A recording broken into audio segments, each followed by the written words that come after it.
A lo largo de las últimas décadas ha habido varios modelos que se han ensayado, que se han puesto en práctica para privatizar los servicios de agua o el agua misma.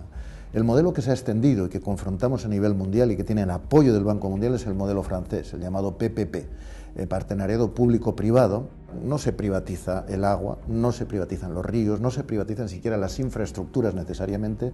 Lo que te ofrecen las grandes multinacionales es la privatización de la gestión. Pero el punto clave es quién controla la gestión.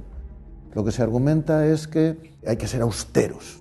Eso no es austeridad, es sabotaje social a la economía ciudadana, porque al día siguiente de privatizar tú tendrás que alquilar los servicios privados y tendrás que pagar lo que ellos hayan invertido más los intereses que te quieran poner. Luego, por tanto, hay que saber que los procesos de privatización no son procesos de austeridad ni de una economía pública más razonable, sino que son procesos de transformar la crisis y la necesidad de los ciudadanos en negocio para las grandes instituciones privadas. Para mí es un escándalo el que se esté empleando, en definitiva, el dinero público europeo en privatizar las instituciones públicas de gestión de agua para negocio privado. Ya hay una reacción popular en torno al derecho humano al agua, y cuando se habla de derecho humano, pues el derecho humano ni se compra ni se vende, no se mercadea con él.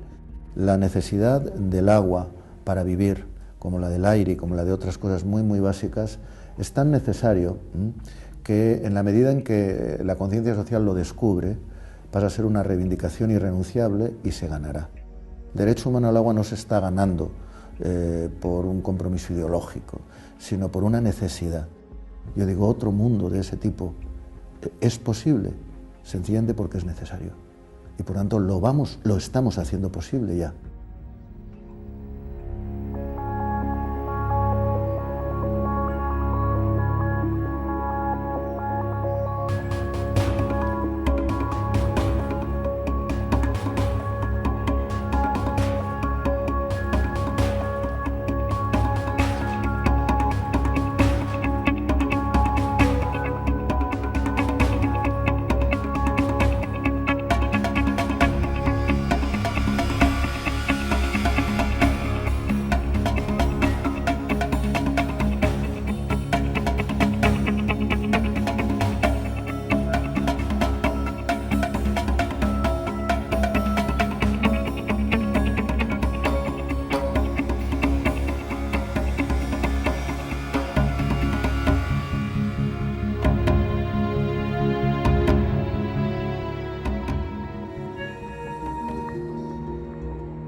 Aujourd'hui, 70% de l'eau est utilisée pour nourrir les hommes.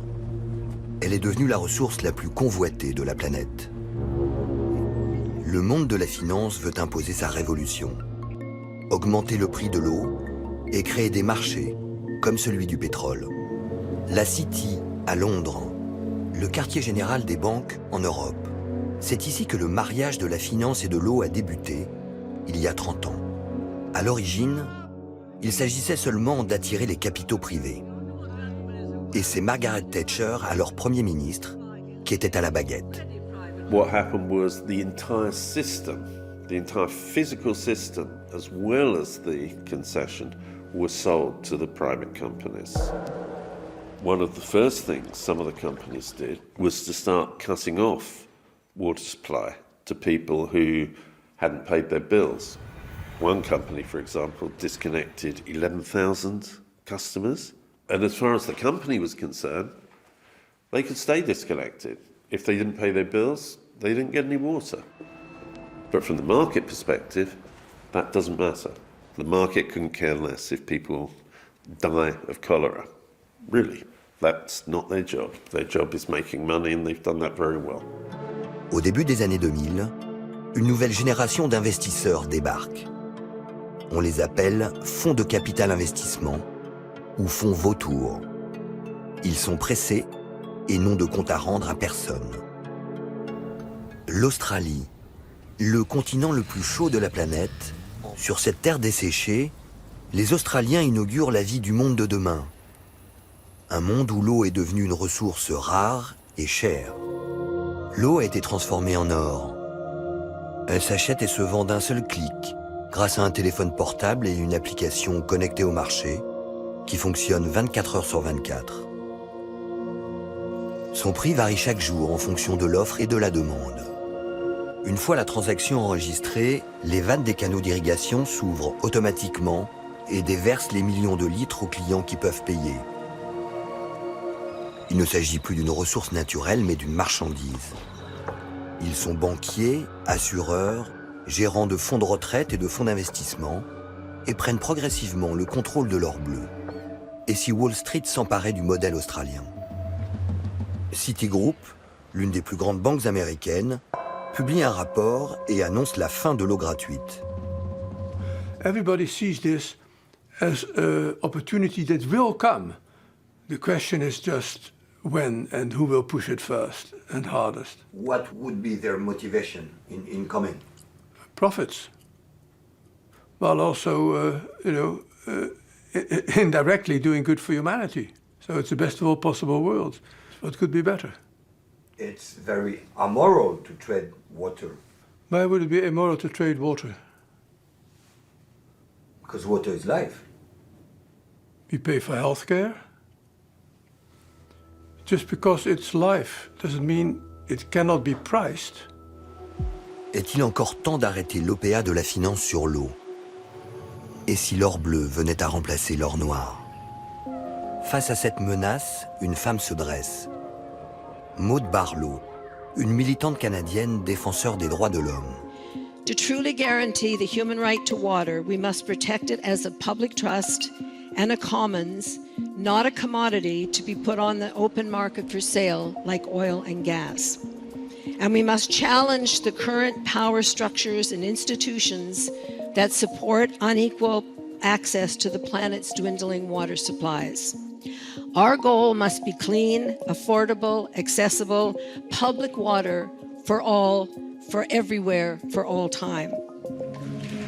L'eau joue aujourd'hui son destin. Elle est désormais menacée par les hommes qui rêvent de transformer les rivières en or. Comme si la nature n'était qu'un immense supermarché.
Efectivamente, yo creo que estamos viviendo tres epidemias diferentes. Estamos una epidemia sanitaria, claramente, una enfermedad. También hay una epidemia informativa, pero creo que también estamos viviendo ahora mismo una epidemia psicológica, una epidemia del miedo. Y eso es tremendamente peligroso para las sociedades. Todavía, a pesar de todos los avances en medicina, en biología, en biotecnología, todavía no se conoce la secuencia de este virus. Además, sorprende que efectivamente que no es tampoco lo habitual que personas asintomáticas puedan transmitir el virus durante al menos 2 semanas. De momento se están dando unos palos de ciegos absolutos, que eso crea mucha desconfianza. Oficialmente el gobierno chino ya ha reconocido que la enfermedad no procede del mercado de Wuhan, que nos habían dicho de dónde procedía. Eso asusta. La información que nos estén transmitiendo nos la estén dando con cuentagotas. Pudiera ser, cabe la posibilidad de que esto fuera un virus con el que se estuviera experimentando en este laboratorio biológico de máxima seguridad en Wuhan, a 200 metros de donde está el mercado. Claro, de un tratamiento a pasar a buscar un arma de guerra biológica es muy fácil. Hasta el punto de que el doctor Gaona fundó un término que es tranquilizamiento borreguil. Me gustaría saber qué es eso y por qué lo dijiste con enorme impacto en las redes, doctor Gaona. Tranquilizamiento borreguil porque hemos vivido unos cuantos años, hemos visto las noticias, hemos viajado, etc. Yo creo que nos ha parecido desproporcionado, ¿no? Es decir, de repente hay un virus que es como una gripe, supuestamente como una gripe, lo entrecomillo, ¿no? Y sacan al ejército a la calle, cierran ciudades de millones de personas. La situación se vuelve como en la mejor de las películas de ciencia ficción, con todos esos profesionales vestidos con los trajes. Algo no concuerda, si es como una gripe. Yo nunca he visto que se han tomado tantas precauciones para una simple, aparentemente, gripe. Al margen de los muertos, que evidentemente es lo más importante, pero para ponerlo en contexto hay que pensar que anualmente en el mundo fallecen 500.000 de personas por malaria, que es una de las 3 grandes pandemias, junto con la tuberculosis y el VIH-Sida. Pero además de los fallecimientos, lo que verdaderamente ahora preocupa, sobre todo en el mundo occidental, es que se llegue a colapsar completamente la cadena sanitaria. Y la cadena sanitaria, y además que se colapse la economía. Va a haber muertos, evidentemente, por el virus, que los está habiendo, eso es una obviedad. Va a haber muertos por el pánico y va a haber muchos muertos por la parte económica, porque cuando la economía se resiente, hay, pues evidentemente, unas víctimas secundarias que van a morir también. La enfermedad se va a expandir, que en breve saltará en África. Empezaremos a tener noticias de África y eso nos va a preocupar todavía muchísimo más.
From a medical standpoint, that virus is a bioweapon. If you look at this virus and how it attacks the body, it in particularly goes after lung tissue. There are different types of cells in the lung that exchange air, are called alveoli. The Asian population has a 5 times higher rate of having these receptors in their lungs as opposed to the Caucasian population, the African population. And this virus specifically binds on those receptor sites. Now, there are electromagnetic frequencies and radiation that is being rolled out across the world. And if you look at Wuhan, in 2018, they started to roll out this new cellular system, let's just call it. The health effects of this electromagnetic frequencies and radiation, and two of which were on the immune system, and two was on the respiratory system. Big effects on the lung. So you add this environmental factor of pollution, then you add this electromagnetic radiation issues, frequency issues that can make the lungs more vulnerable. And what you get is a targeted bioweapon. And let's face it, the deep state benefits from a pandemic because their economic system is on wobbly legs worldwide. And what a better way to help cover up so that when the financial system starts coming down, people don't point at the central banks of the world. No, instead, people will be pointing at, well, it was the virus. It was the virus that led to the financial systems to collapse. And we've always looked for a trigger event that was going to be the cover for bring their debt-ridden system down. I do think that the deep state took what was happening there and are magnifying it. What I think is going to happen is you're going to see the deep state continue with their bought-off lamestream fake media, push this narrative of almost self-quarantining yourself and your family at home. I think that there is a risk with this virus. On the other hand, I think we need to keep it in perspective, and there are things we can do without relying on the big pharmaceutical companies. And the deep state always card is chaos. I think is important. Try to diffuse that chaos. And once the deep state realizes that, wait a minute, the public is getting wise to an issue, and the chaos is not being effective with this particular issue, they drop it and they move on.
Biotech companies are some of the very few who are making money right now on the stock market, as we've seen record losses.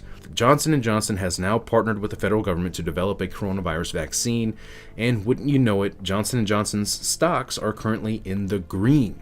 In fact, the vaccine industry alone is a $35 billion market. This industry is dominated by 4 major players, which are GlaxoSmithKline, Sanofi, Adventis, Merck, and Pfizer. These 4 major players represent 85% of the vaccine market, but many other companies are also cashing in on their work related to a potential coronavirus vaccine. For example, a Harvard professor has made $400 million from his $5 million investment in Moderna, as Moderna's CEO has seen a gain of over $80 million. And then there's the CDC. Some of you may remember shortly after Trump entered office, his administration sought to massively cut funding to the CDC by over $1 billion. Now, the revolving door between the government, the CDC, the FDA, and the drug companies has been well documented, and it just so happens that Big Pharma happens to be one of the most powerful and influential lobbies on Capitol Hill. As we've seen in the past, when the CDC and the vaccine manufacturers were well funded, outbreaks like Ebola, Zika, SARS, and the others which were all hyped by the mainstream media, of course, who is heavily funded by Big Pharma through advertising. We've seen these diseases quickly come and quickly go. As we've seen the CDC specifically warn that they would not be able to effectively handle an outbreak if their funding was cut. Now we have this outbreak, and wouldn't you know it, of course, the CDC and Big Pharma gets more money than they asked for this crisis.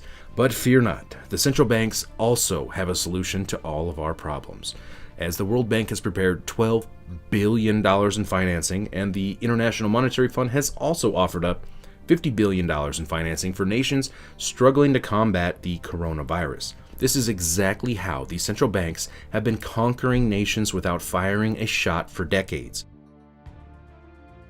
through a debt-based system of slavery. And if and when these nations are unable to meet these requirements of these loans, these central banks essentially take over their countries and any natural resources they may have. And this has happened before through other international monetary loan type funding through these central banks for nations who have been crippled by this type of corrupt practices. I'm not saying that this coronavirus is a manufactured crisis, but at the same time, I'm not saying that it is not a manufactured crisis. But it sure has, in my view, all of the earmarks of one.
Das Entscheidende an dieser neuen Seuche ist ja, dass sie klinisch überhaupt nicht zu unterscheiden ist von einer Grippe, von Husten, Heiserkeit, Schnupfen.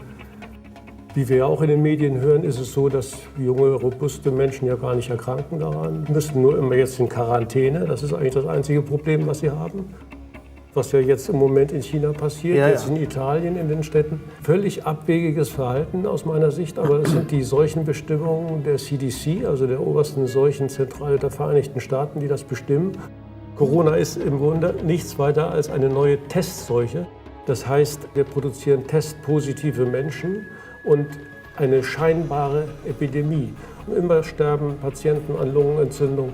Die werden jetzt umdefiniert und die sterben jetzt an Corona. Man fragt sich ja, wem nutzt das Ganze? Wieso passiert sowas so häufig?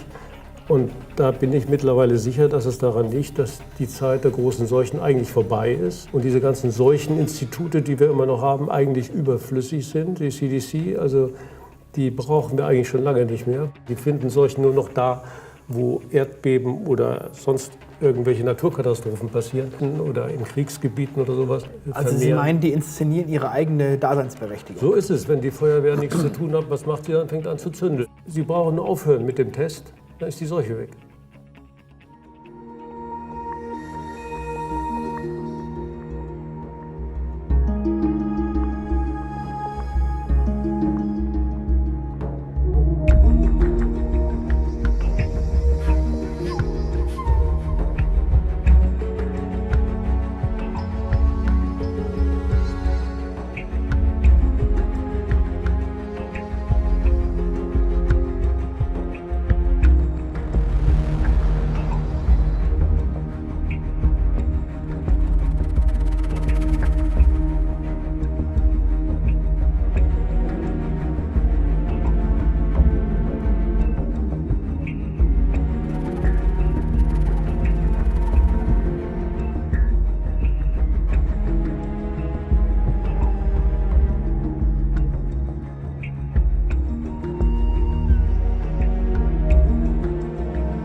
or at least that which controls authority from the shadows, create a problem. This could be a virus, it could be an economic collapse, it could be a war. And then you tell the public the version of that problem you want them to believe. And basically, the media overwhelmingly reports that official story narrative as if it's the actually what happened and what the truth is.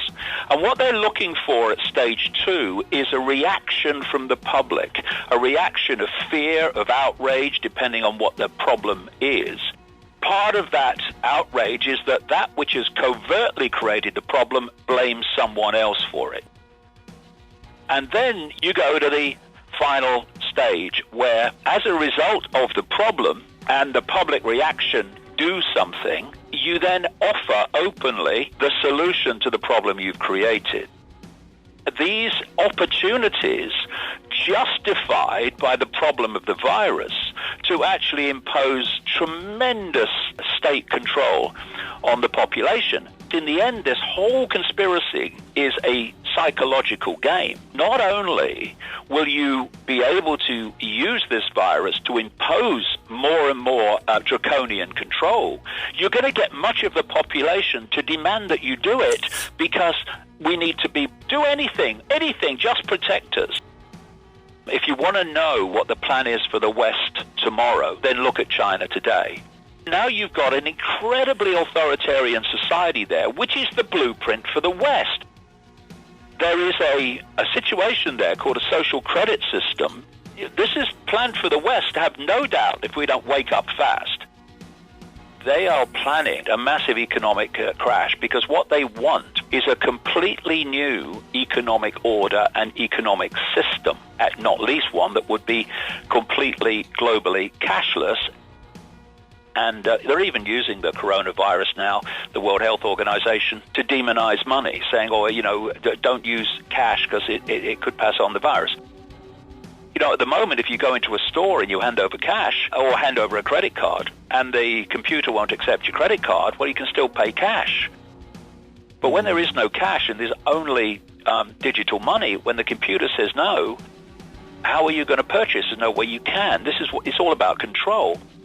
You have a situation where you have this virus and And the punchline is, we've got a vaccine, everyone must be vaccinated. And then you've got the people that don't want to be vaccinated. They will be attacked by those that think everyone must be vaccinated.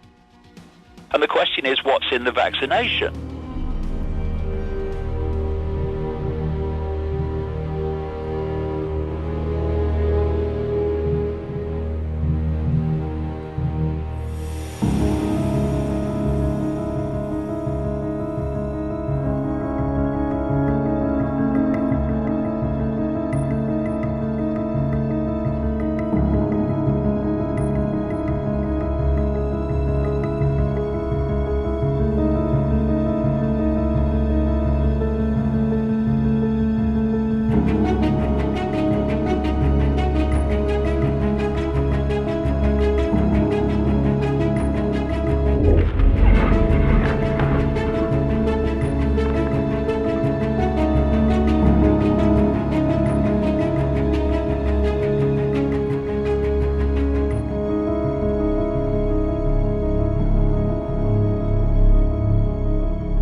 Today, start working on not touching your face, because viruses spread is when you touch your own mouth, nose, or eyes. I've been looking around the room here. I can't tell you the number of you who've put your hands to your face in the last 20 minutes or half an hour. Washing your hands and not touching your mouth and your nose and your eyes. The common sense of washing your hands, not touching your face. Traditional rules of public health apply here.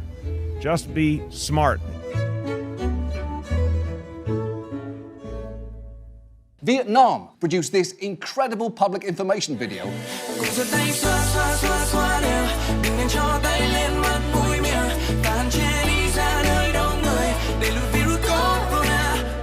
The key message is to wash our hands.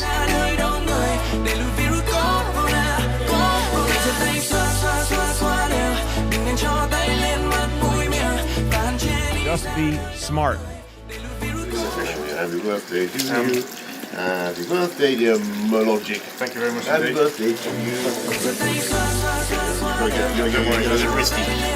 From now on, we're stopping shaking hands. You can shake feet, touch elbows, as you wish. So from now on, we're stopping shaking hands. Oh no, we can't do that anymore. No, over.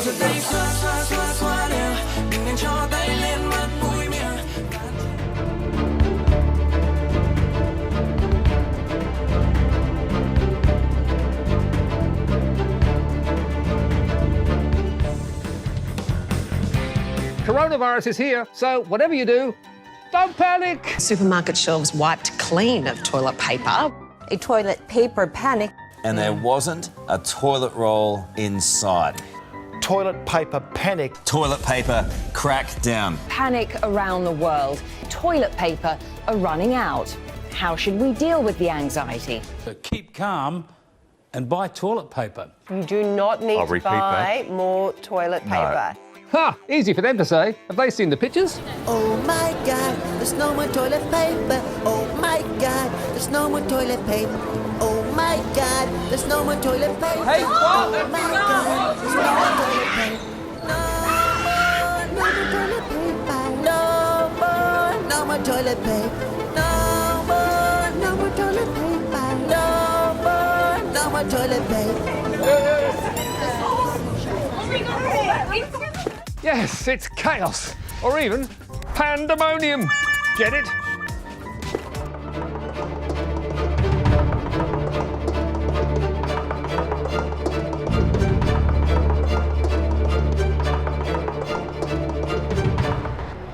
Village People's Macho Man blared as President Donald Trump entered a stadium packed with people welcoming him to India.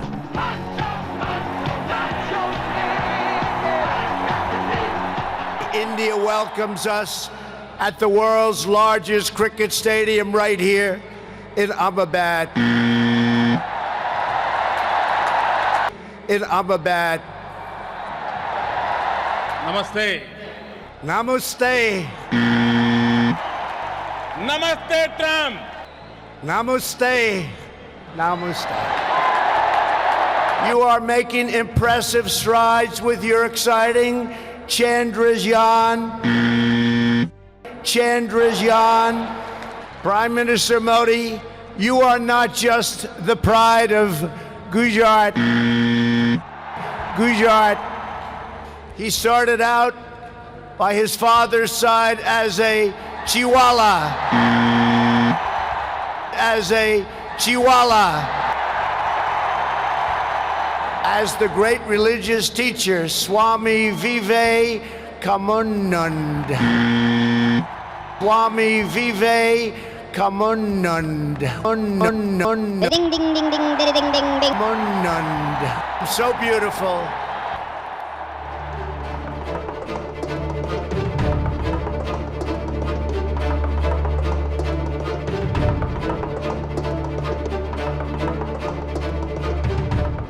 Eran los más esperados.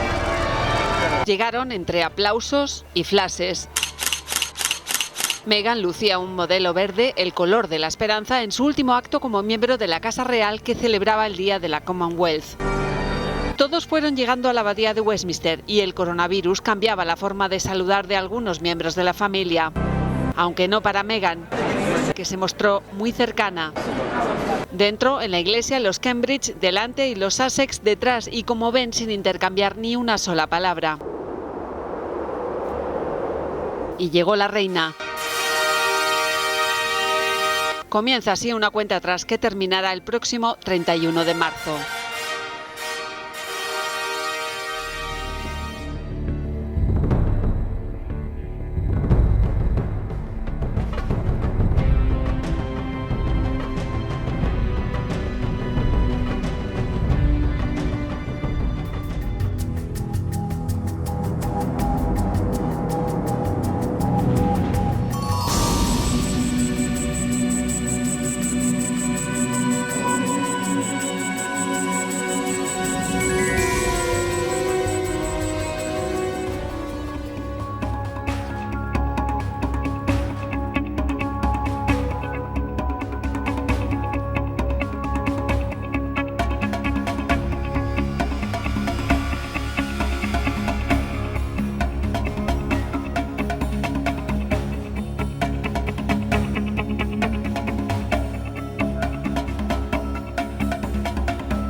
Más de 2 millones de personas mayores de 65 años viven solas en España. Sentirse solo puede generar un gran sufrimiento.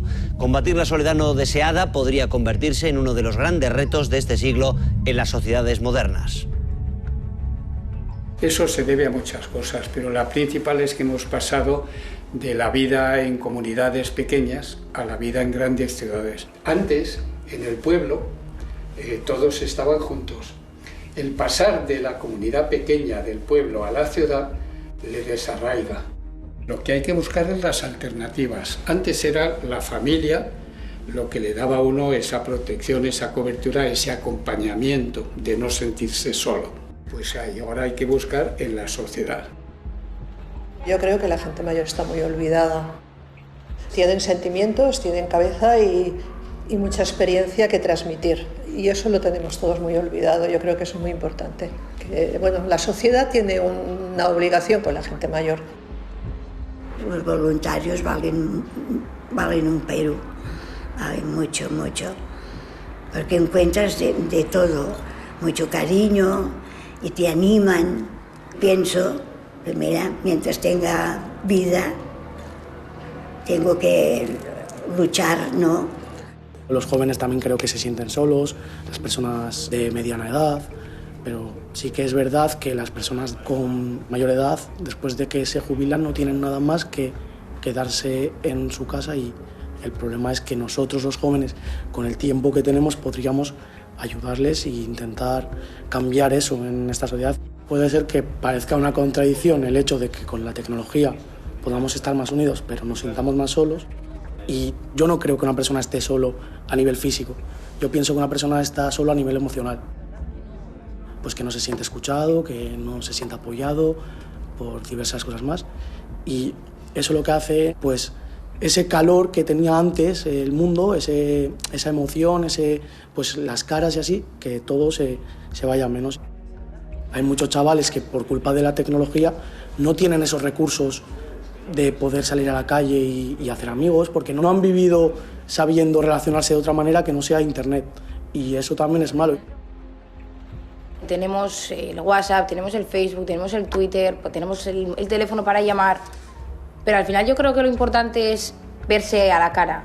Yo creo que todo ese afecto se está perdiendo cada vez más.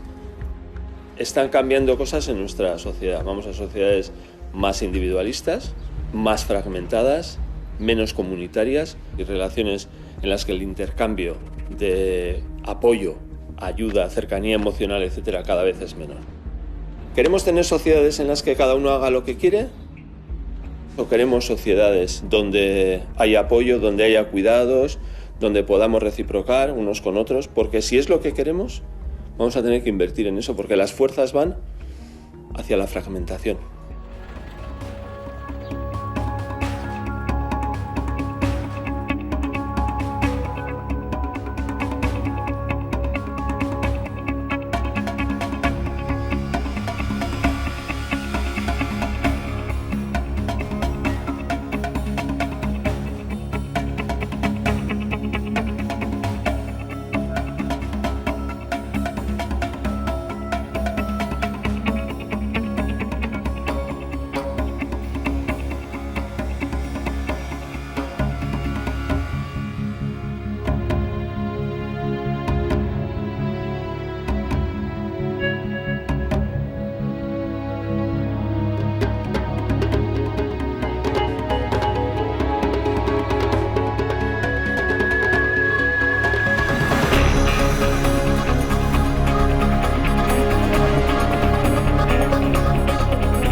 Zunächst mal ist Einsamkeit nicht das gleiche wie Alleinsein, sondern ist das Erleben, ich bin allein. Und da gibt es 3 wichtige Veränderungen in unserer Gesellschaft, die hinwirken auf mehr Einsamkeit. Das erste ist, wir leben mehr allein. Die Anzahl der Single-Haushalte hat in den letzten paar Jahren in Deutschland allein um 3,5 Millionen zugenommen. Die Anzahl der Familienhaushalte hat abgenommen um so 2 Millionen. Dann Verstädterung. In den Städten leben zwar mehr Menschen, aber sie leben anonym miteinander. Im kleinen Dorf kennt jeder jeden und da ist mehr Gemeinschaft. Im Jahr 1900 lebten 13% der Weltbevölkerung in Städten, heute lebt 50% der Weltbevölkerung in Städten, demnächst sind es 70%. Und das macht natürlich die Leute weniger sozial, was das Umfeld anbelangt. Ja. Und das Dritte ist tatsächlich die Medialisierung. Wenn ich mit Bildschirmen kommuniziere statt mit Menschen, da werde ich nicht zum sozialeren Menschen, da werde ich einsamer. Der wesentliche krankmachende Prozess ist der, je weniger jemand Leute hat, die ihm helfen könnten, wenn es mal sein müsste, desto mehr Stresshormon hat er im Blut. Das ist eine ganz wichtige Erkenntnis. Wir wissen ja, Stress ist eigentlich eine gesunde Reaktion auf einen Notfall, aber wenn ich die dauernd habe, dann ist das chronischer Stress und der macht alles kaputt, weil der macht die Immunabwehr runter, deswegen kriege ich Infektionskrankheiten oder Krebs. Stress macht Blutdruck rauf, Zucker rauf und das macht Schlaganfälle und Herzinfarkt. Die 3 wichtigsten Krankheiten, die es gibt. Ja? Und wenn man das zusammennimmt, dann wundert es einen auch gar nicht mehr, dass eben Einsamkeit der Killer Nummer 1 ist. Es geht hier um chronische Einsamkeit. Jeder von uns hat schon mal ein Einsamkeitsgefühl gehabt. Krankhaft ist es, wenn es chronisch ist und man gar nicht mehr rauskommt aus diesem Gefühl. Und da sind halt sehr krankhaft Gedanken. Ich taug doch eh nichts, keiner interessiert sich für mich. Und all solche Gedanken, die einem dann immer weiter runterziehen. Und nun hat sich tatsächlich herausgestellt, dass wenn man diese Gedanken bearbeitet, und das kann man mit bestimmten Formen von Psychotherapie machen, dann wird es tatsächlich besser mit der Einsamkeit. Eine zweite Sache ist, gerade für Menschen, die eben sagen, ja, keiner will mit mir zu tun haben und ich bin doch zu nichts nütze und so weiter. Man kann sagen, hast du schon mal darüber nachgedacht, ob du vielleicht ein Ehrenamt übernimmst? Wer anderen hilft, dem geht es selber besser hinterher und der fühlt sich selber eben, nicht mehr so einsam. Es gibt auch Menschen, denen kann man sagen, pass auf, es ist so paradox, das klingt, wenn du die Einsamkeit suchst, wirst du weniger einsam. Du musst nur wissen, wo und wie. Und die Antwort ist, draußen in der Natur. Denn wie sich durch Experimente und vielfache Erfahrungen herausgestellt hat, gibt es einen Zusammenhang zwischen dem Erleben von Natur und, ich sag mal, Freundlichkeit, zuvorkommend sein. Wenn sich Menschen in der Natur aufhalten, werden sie, ich sag mal, zu besseren Menschen. Und wenn sie dann aus der Natur zurückkommen, auch wenn sie da alleine waren, sind sie empfänglicher für Kontaktaufnahme, sie sind freundlicher, sie sind auch hilfsbereiter und das alles ist gut gegen Einsamkeit. Das Problem zu erkennen ist das Wichtigste, damit ist es noch nicht gelöst. Aber wenn man es gar nicht erst erkannt hat, wird es nie gelöst. Ja?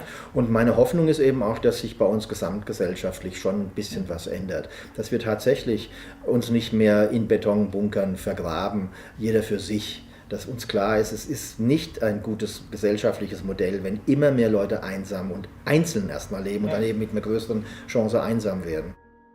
Wir müssen da mitwirken, um unsere Umgebung wieder menschlicher zu gestalten.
In 1949, there's another crash, another retrieval. It was in the Roswell region again, but it was not the July 2 to 5, 1947. This is 2 years later.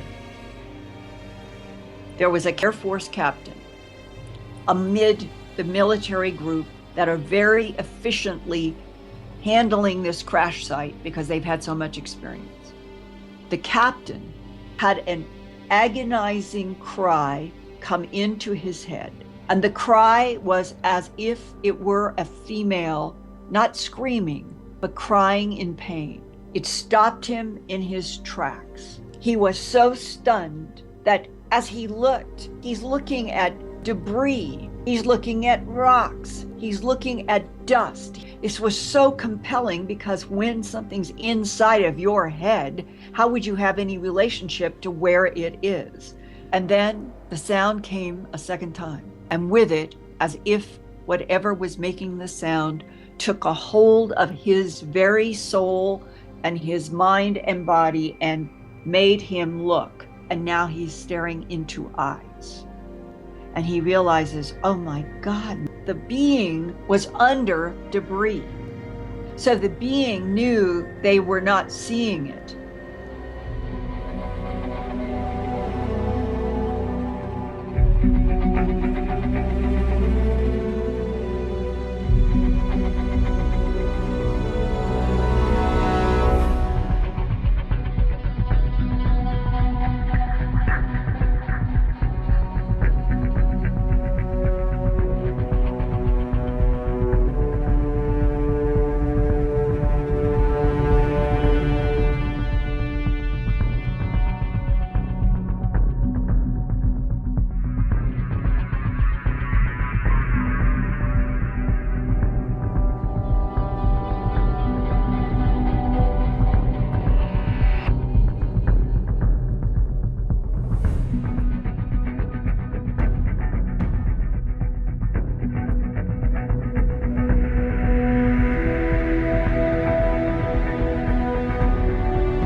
For 20 plus years, I was involved in a program involving the recovery of crashed UFOs and debris thereof. The cases that I was involved in had bodies with them, and some of the entities were still alive, which was necessary to treat them, which is why there's the catalog that deals with the various species. The catalog exists because rendering first aid to our visitors is quite unique and different from what we would consider first aid, and what types of food that they could be fed. Actually, we use synthesized food. We did not give them the food that we normally eat and take for granted every day. It could actually be poisonous to them. First aid, the way we give first aid, could actually cause their death. So we had to know how to administer specifically the things that was needed to preserve their life, if at all possible. And if you're not very careful when you go to a crash site, you run into the possibility of having casualties, because you have to be very careful with the equipment that they have on board the craft. The other thing is, when one of their craft go down, there is an emergency distress call that goes out to their people, and immediately they try to recover them. And on more than one occasion, the military and their people have gotten there at the same time. The best thing to do when that happens is for us to back off, because they are going to do everything they can to protect their people and recover the bodies and recover any of the injured or those that are still alive. They're not going to try to take overt hostile acts towards us. Many of the species on an individual basis would permit themselves to be killed before they would have any of us hurt. Not all the species are that way, but many are. The self-preservation that we have isn't the same with them. That doesn't mean they want to die. Doesn't mean that they don't feel fear just like we do. It shouldn't be that way with us. It should be that they know that we want to help them, but then again, the greed of man comes into play. What they have, we want. And if it means going through interrogation, things of this sort, and doing unethical things, because there aren't any laws that protect them. Your pet retriever has more rights than any ET has. Knowing that, that is one of the reasons we're in quarantine. If we were to become interplanetary travelers, meaning visiting other solar systems, and we go to a place that's got life very similar to the life here on Earth, we could do anything we wanted to there in the interest of furthering our scientific knowledge and not even think about the moral issues of what we're doing to the life on that planet. The only thought we would have is the precautions we needed to take to ensure when we left that planet, we did not come back here and infect our planet with a very deadly disease. That's been in place since actually before the crash here in Roswell. I have been face to face with visitors from other planets. Most often we don't go ahead and think of them being anything like us to where they have families. We think of them as being genetically created. That there's no longer that bonding between the female and the male of the species. Well, there is love there. They work towards the common good of their society. Unlike us, where a lot of times we are pulling at one another. We really need to get to the point where we start to become more spiritual in our involvement with one another. We have to care what happens to one another. And I'm not talking religion here. I'm talking about what's in every person. And if we get to the point where we really want to go ahead and be concerned about the other person, this world's going to be a much, much better world to live in. Until that happens, we are a world in quarantine. We will be able to explore our own little solar system, but we won't be able to go out and explore the cosmos.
of the wrong teaching and wrong belief system that we human beings are our body.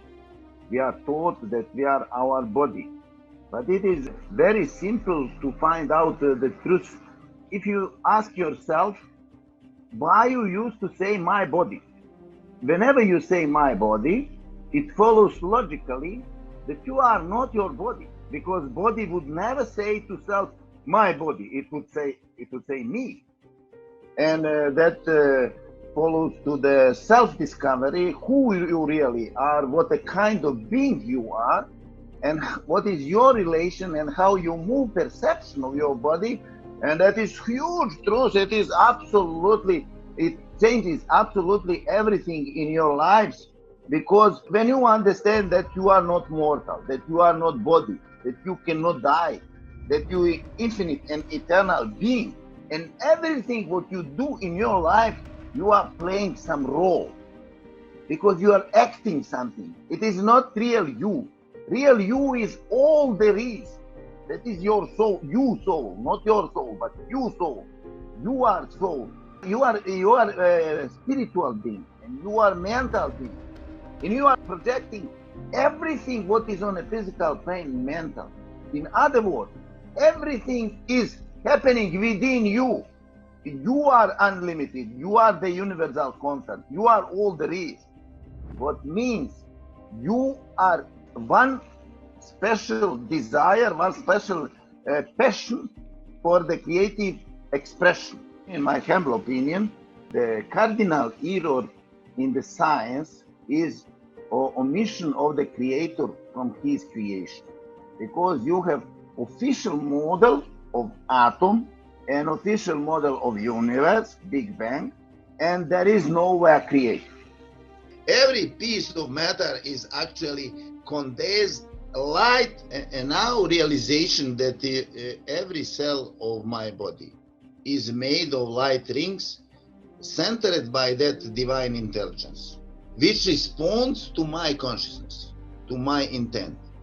It opens up so amazing possibility, and that is what you are actually doing unconsciously every single second, because every your thought is recognized by that divine intelligence, and every your desire is fulfilled. And then you choose, and that is what your free will is. What you decide will be projected on your reality, on your life situation, on your body. And that is why you should take big attention and care what you say to yourself. When you say, for example, oh, I will get a disease. Spirit says, oh, this guy wants disease, I will give him disease. Or you decide, I want healthy body. And the spirit says, oh, this he wants healthy body, I give him healthy body. How? Because every your thought, every your intent is recorded in your DNA, and then continually, permanently projected in your body. Your body is electric record of that what you think, of your thoughts. And that is why the huge manipulation and manipulation is in mind. Because those who are teaching you how to think and what to think, and I would be very concerned about their intent. Only knowledge can make people free. You cannot become free with any material wealth, on material possession, on anything else except with knowledge. Becoming aware who you are, then you start vibrating, your body starts vibrating with higher and higher frequencies. And planet Earth is responding to our vibration and goes into synchronization with our vibration of the mass consciousness. We are now in this new cycle, and everything is changing thanks to us, because we are causing changes. Everything depends on us. And I please every one of you who is listening to this, please understand that your soul, very soul, every soul is counting, is important. And that is how you contribute. Do whatever is your soul passion, but send these thoughts, your good intent, and it will be manifested because of the presence of the new conscious energy on this planet, which listens to your intention and goes into manifest.